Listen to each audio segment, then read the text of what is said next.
I never thought I would fall in love again. Not after Sarah. Not after what happened in Prague. I had spent years convincing myself that love was a trick played by the desperate on the delusional. I kept my life simple, clean, quiet, functional.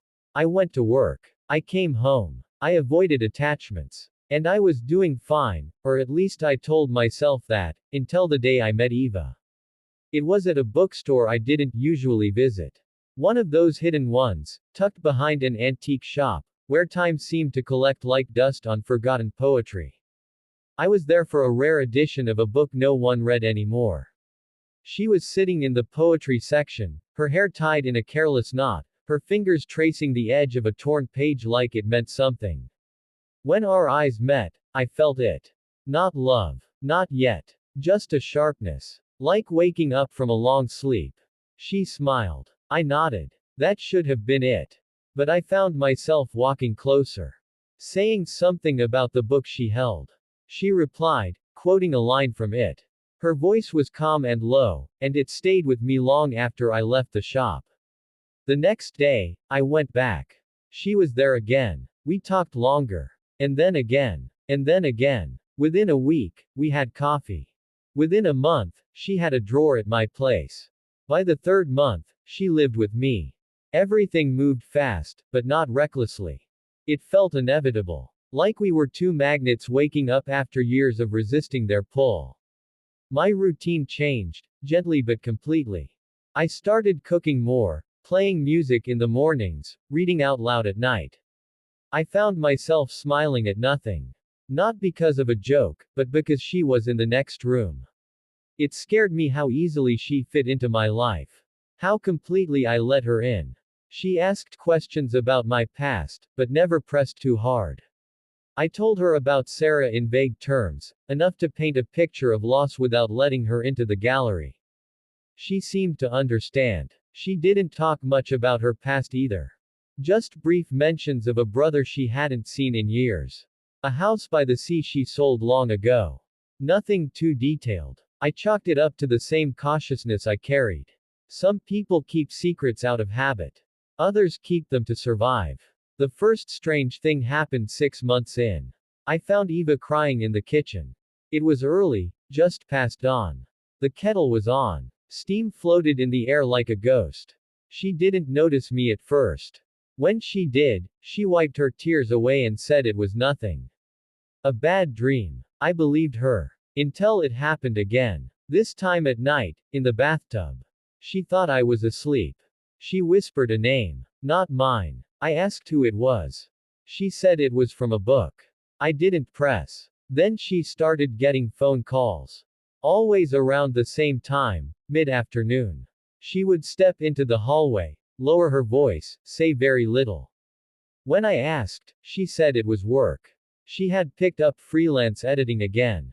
She needed the money. I wanted to believe her, so I did. But I noticed she never brought out her laptop. She never showed me what she was working on. One evening, I came home early and saw her through the window, standing in the garden.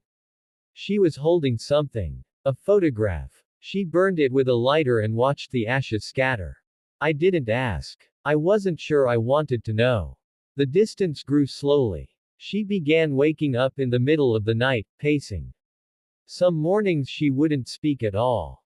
And when I touched her, she flinched like I was cold. I told myself it was stress. She was going through something. Maybe depression. Maybe trauma. I told myself to be patient. To love harder. But deep down, I felt it changing. She started locking the bathroom door. Taking longer showers. One day, I saw a small bruise on her wrist. She said she bumped into the sink. Then another appeared on her shoulder. This time she said it was from sleeping wrong. But I knew. These were not accidents. These were signs. Of what? I didn't know yet. One night, she was gone. Her coat was gone. Her phone was gone. But her shoes were still by the door. I waited until morning. She came back just after dawn, smelling like cigarette smoke and salt water. She said she went for a walk. Couldn't sleep. I asked why she didn't take her shoes. She said she didn't remember. I should have left then. I should have taken the signs for what they were. But I loved her. I had already made a home around her. You don't abandon the foundation just because the walls start to crack. You patch it. You hope. Then came the letter. No envelope. Just a folded piece of yellowing paper on the kitchen table. My name written in ink. Inside, one sentence. You should ask her about August 14th. There was no signature. No explanation. No context. Just that date. August 14th. It was April when I received it. I waited for her to come home. I asked her about the date casually, pretending to forget something. Her eyes narrowed, then softened. She said she couldn't remember. But I saw the way her hand trembled as she poured tea. I didn't push that night. Instead, I searched old newspapers, social media, public records, and I found it. On August 14th, 4 years ago, a man had died in a house fire in a coastal town 2 hours from here. His name was Thomas Larkin. 37. No criminal record. No family reported. But he had lived with a woman. The neighbors never knew her name. She was never found. I showed her the article the next day. She didn't deny it. She didn't cry. She just said, it was supposed to be clean. I asked who he was. She said he was someone she loved once. And then someone she feared. That she had to get away. That the fire wasn't part of the plan. That she had started a new life because the old one was trying to kill her. I should have called the police. But instead, I held her. Because I was in too deep. Because I remembered what it felt like to be betrayed, and I didn't want to be the one holding the knife this time. We stayed together. But it was different. The silence between us wasn't comfortable anymore. It was loaded. Every touch had weight. Every glance felt like a dare. I started locking the bedroom door at night. 2 months ago, I found a second letter. This one was under my pillow. She is not who you think she is. There was no name. No date. No proof. Just that sentence. I didn't confront her. I waited. Watched. I installed a camera in the living room. One in the hallway. One in the bedroom. I told myself it was for safety.